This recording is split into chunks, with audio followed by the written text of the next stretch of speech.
Hello everyone, and welcome to Survival Game Guide in our Medieval Dynasty series.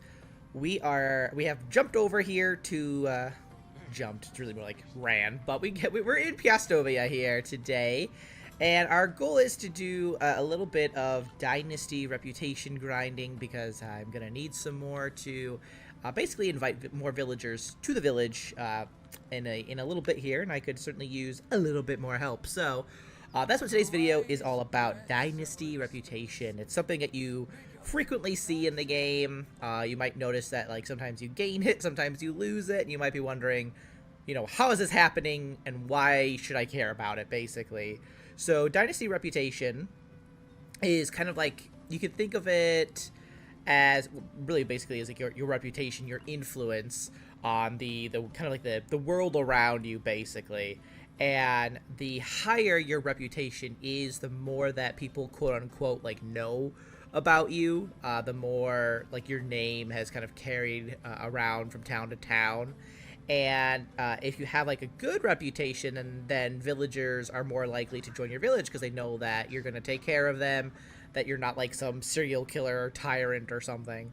Whereas if you don't have that much reputation, if you have like negative reputation, then villagers aren't going to want to join you because they're like, you're not running like a tight ship over there. Like something bad is happening. Why would I join you?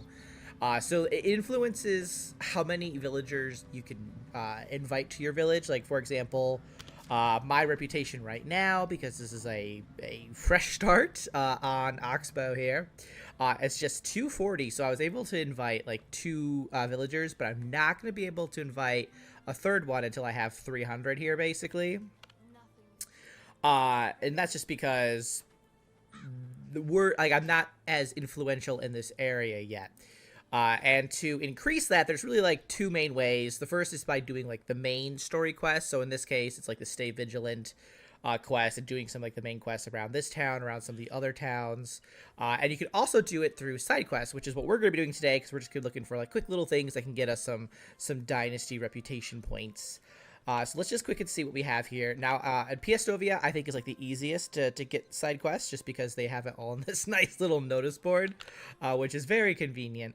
So we can see here the different little jobs, quests that we have.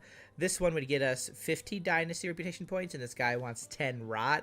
I don't have that on me, so I'm not going to not really bother with that. This guy wants 6 rabbits. He'll also give us 50 Dynasty reputation, as well as some coins. That's kind of nice. Here's another one. This one's really easy, so we'll probably do that one. And then he wants to hunt boar. We are not nearly as ready to that. And this guy wants some stone knives. A lot of stone knives, but that's pretty easy too. So let's go ahead and accept this one and accept that one. So that's going to give us 100, which is going to get us to that. It'll bump us over the 300 mark, which is exactly what we need. So we're going to go ahead and just start doing this. And while we're doing this, I'm just going to talk a little bit more about like why you should care about Dynasty reputation, because it does matter a little bit. You know what? I'm actually going to drop some stuff real fast, because I found this horse, this dead horse on the side of the road. It was very sad, but I harvested it, and it's making me really heavy. So let's just put that right there. We'll worry about that when we're going home.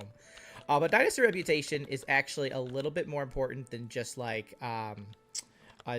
being able to, invite villagers to your village.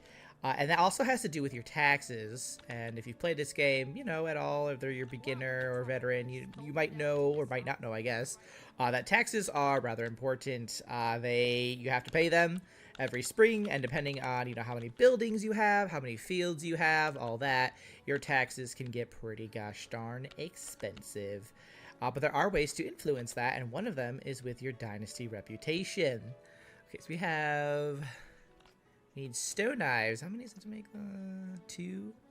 Okay, so we can make 10 with that. So we're just gonna need about 40 sticks, I believe. So we'll go ahead and grab that now. But basically, how Dynasty kind of like influences taxes is your relationship with the king, and depending on your king. Hopefully you have a good king. So if you don't have a good king, I don't think it really matters in terms of like how it influences your taxes, because he's just like not a nice person, basically.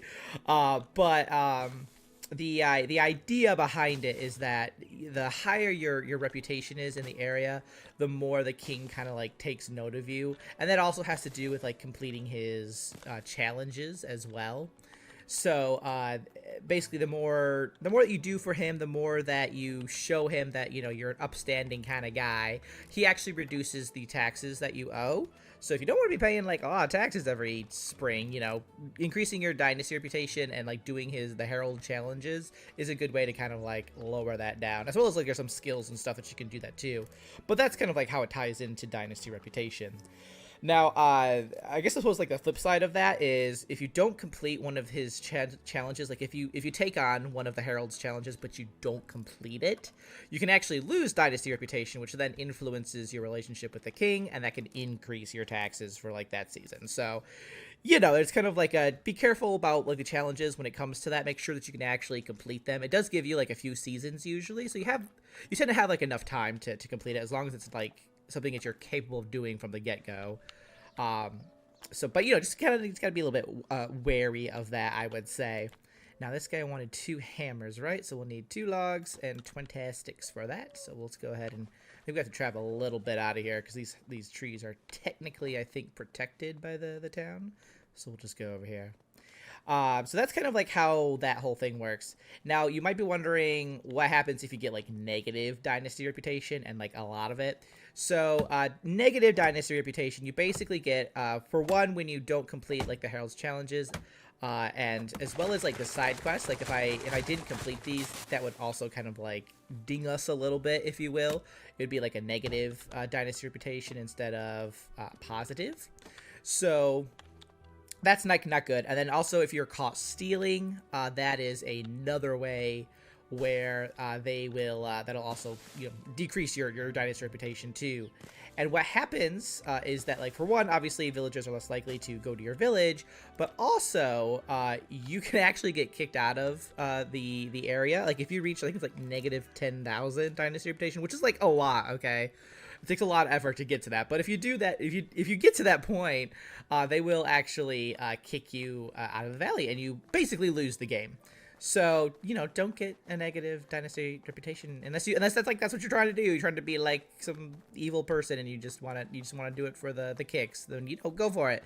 But if your goal is to have a prosperous town and be in here for as long as you can, you might want to be careful if you're stealing. Don't get caught, right?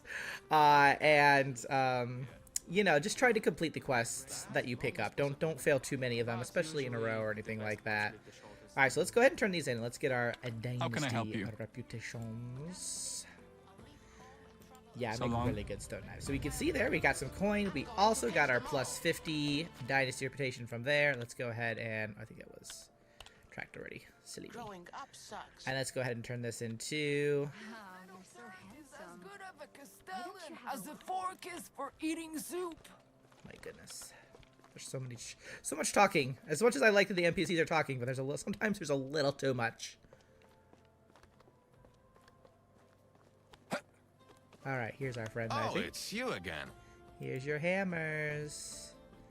And he's like, I keep losing my hammers, but don't make fun of me.